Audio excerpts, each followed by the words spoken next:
Hi అండి, అందరు ఎలా ఉన్నారు? ఇప్పుడే Insidious out of the further movie చూసి వస్తున్నానండి. సినిమా ఎలా ఉందో తెలుసుకునే ముందు లైక్ చేసి, షేర్ చేసి, సబ్స్క్రైబ్ చేయండి. ఛానల్ని సపోర్ట్ చేయండి. So here is the non spoiler review of Insidious. So first మనం మాట్లాడుకోవాల్సింది పాజిటివ్ పాయింట్స్ అండి. పాజిటివ్ పాయింట్స్ వచ్చేసి ఫస్ట్ హాఫ్లో వచ్చే ఒక రెండు సీన్స్, అంటే ఒక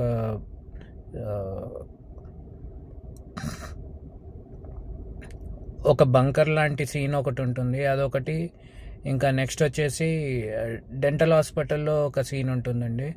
ఆ రెండు చాలా బాగున్నాయి. ఇంకా ఇంకో పాజిటివ్ వచ్చేసి క్లైమాక్స్ చాలా బాగా తీసాడు.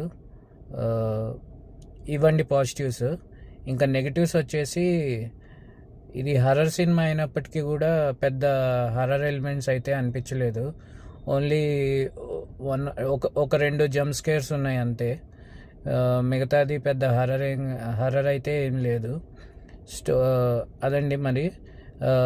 పాజిటివ్స్ ఇందాక చెప్పినట్టు క్లైమాక్స్ బాగుంది. నెగిటివ్ వచ్చేసి హర్రర్ ఎలిమెంట్స్ అంత పెద్దగా ఏమీ లేవు. ఆ మేకప్తో ఏదో మేనేజ్ చేశారు. సో అదండి మన రివ్యూ. సినిమా వచ్చేసి ఒక యావరేజ్ మూవీ అండి. నాట్ బ్యాడ్, అలా అని చెప్పి సూపర్ మూవీ కూడా కాదు. So it's an average movie. టైంపాస్కి ఎవరైనా హర్రర్ ఫ్యాన్స్ ఉంటే, చూడాలి అనుకుంటే ఒకసారి చూడొచ్చు. దట్స్ ఇట్ అవర్ రివ్యూ అండి. రేపు మళ్ళీ ఇరుముడి రివ్యూతో వస్తాను. So stay tune to the channel. మళ్ళీ రిక్వెస్ట్ చేస్తున్నాను, లైక్ చేసి, షేర్ చేసి, సబ్స్క్రైబ్ చేయండి. మన ఛానల్ని సపోర్ట్ చేయండి.